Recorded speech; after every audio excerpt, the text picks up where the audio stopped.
Pwede ka pang makita kung saang lugar. Ibig sabihin ng marami kang pinalagpas ng bata na opportunities. Pero sa ngayon, you are contented, you are there.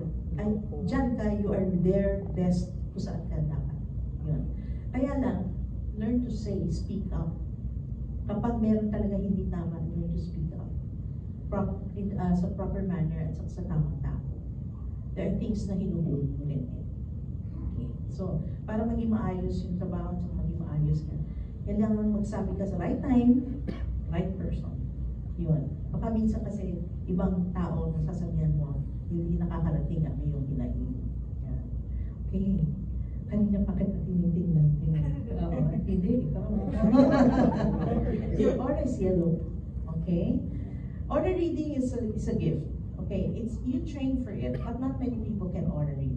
Okay? Marami yan sasabihin, ang ganda-ganda ng aura mo. Ganyan-ganyan. Huwag maniwala kasi lahat naman ng aura natin may pangit, may maganda. Okay? So, hindi ko rin mapipili kung ano sasabihin ko, ha? I'll just try to be as diplomatic as possible.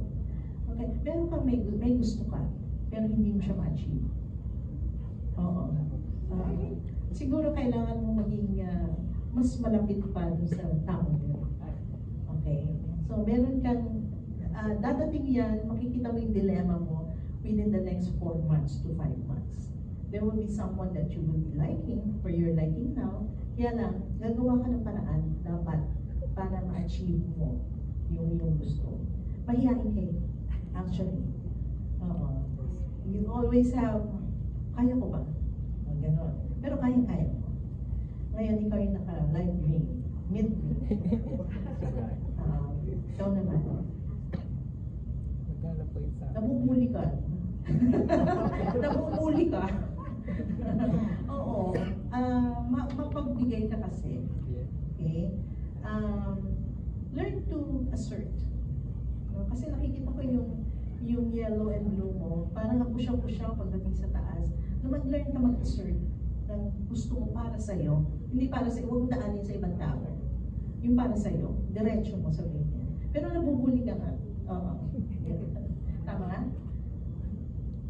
Nabubuli ka. Kasi ibig sabihin nun, hindi naman bully na inaaway ka. Gano'n. Yung kung ano para sa'yo, hindi mo masyadong inaano mo through others.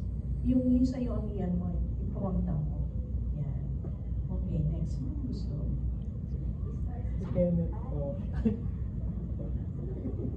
Ikaw. Okay. Alam mo, minsan nabobore ka sa buhay mo. Minsan nabobore ka, iniisip mo, saan ako pupunta? Tama ba itong tanong? That's your dilemma now. You should get out of it. Okay? Kasi you have to make a decision. Are you there or are you somewhere else? Okay? Pag dumating ang sa opportunity, pero wag kang wag mong don't be deceived by your emotions. Kasi baka mamaya parang dyan ka talaga sa isang bagay, nadi-deceive ka lang ng boredom mo. Okay? So make your decision, sabihin mo, very clear, precise, at saka balancing ito at saka ito. Huwag ka na ito. Yan. Okay, next, sino to? Ikaw ba?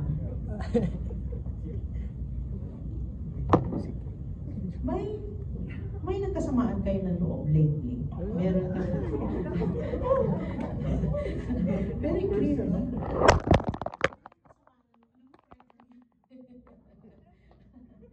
Pride lang yan. Actually, pride. Kailangan, hindi masamang mag-reach out ka to clarify things. Because it can be the start of something better. Okay? Yeah. Natatakot na kayo. Baka mamaya yung mga secret nyo. Gusto mo ba? Yes, sure po. Sige po. Go, Jess. Hello. Graduate ka na daw. You have very bright ideas. Okay. But the thing is, it's more of how you present it para ina-adapt. You're very good. You're very good in paper. You're very good in conceptualizing. mahina ka rin magsabi. May agam-agam sa Tagalog. No, go ahead. Wala kang ma-achieve kung panay, nagtatakot ka magkamali. Yan. So that's one weakness, yung tatakot ka magkamali. Go for it. Okay. Magaling ka. Okay. Next. Sino?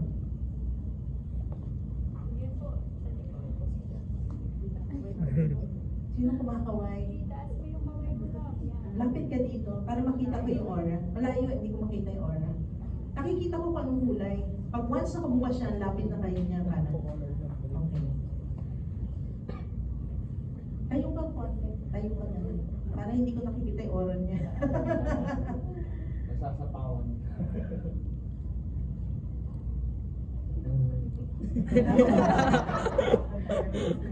I'll try to make it very, sweet ka. Oh. Pero maliitan. Oo.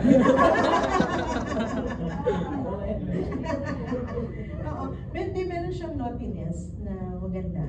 Even, pagdating sa family mo, huwag lahat pagbibigyan mo.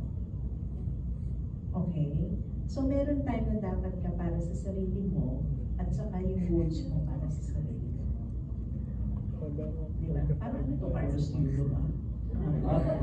Kailangan, oo, mahalin mo sarili. Huwag pa na yun. Alam mo? So, you have to turn inward. Kung ano yung para sa akin, makakabuti sa akin. You have to start that now para maging masaya ka sa buhay. Yan. O, next.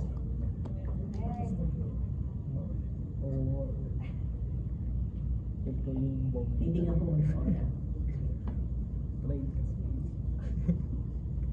Your orange is very bright. It means you have a lot of ideas. Creative ideas. Ang problema ko, yung blue mo, medyo, although you are in the field of speaking, pero minsan mahina ka rin mag-speak out kung ano yung nandito sa loob talaga. Parang trabaho yung ginagawa mo, pero yung nature ng trabaho mo, hindi mo na-apply sa iyong emotions. Hindi mo nasasabi. Minsan, meron kang gusto sabihin sa isang tao, hindi mo masasabi. Which is very important. Lalo-lalo na kung na-hurt ka. Okay. Ayan. Siguro po, what we can do now po, may mga magtatanong po ng media. Before po, they can throw their questions. Baka pwedeng ma-read ni Stargazer yung aura. Then you can shoot your questions also for Dr. Lulu and Coach B. Baka meron kayong questions. Okay, sige. Ano kasi mga naka-line up na gusto mong tanong? Sige, go. Yeah. Basta ako, after the program, I have some tokens for you. And these are bracelets and pendants, no? At kukuha kayo, ipapasa nyo sa inyo kukuha. Nandun din yung piece of paper na nandun yung link kung saan nyo pwedeng panoorin yung ating mga resibo na mga nasasabi natin.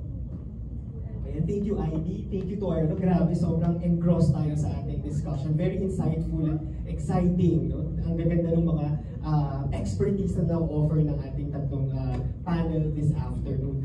I'd like to thank our friends from the media for coming to our video conference. Ayan. Maraming salamat po. We have Manila Bulletin, Inquirer, TV Patrol, DWPM of course, and ating mga friends from the blogging and vlogging community. Maraming salamat po. To ask our first set of questions, we have Sir Nestor Cuartero of Manila Bulletin. Hi, good afternoon. I know for a fact that all three of you used to host programs, your individual shows on ECMM until the station closed down. Can you tell us what happened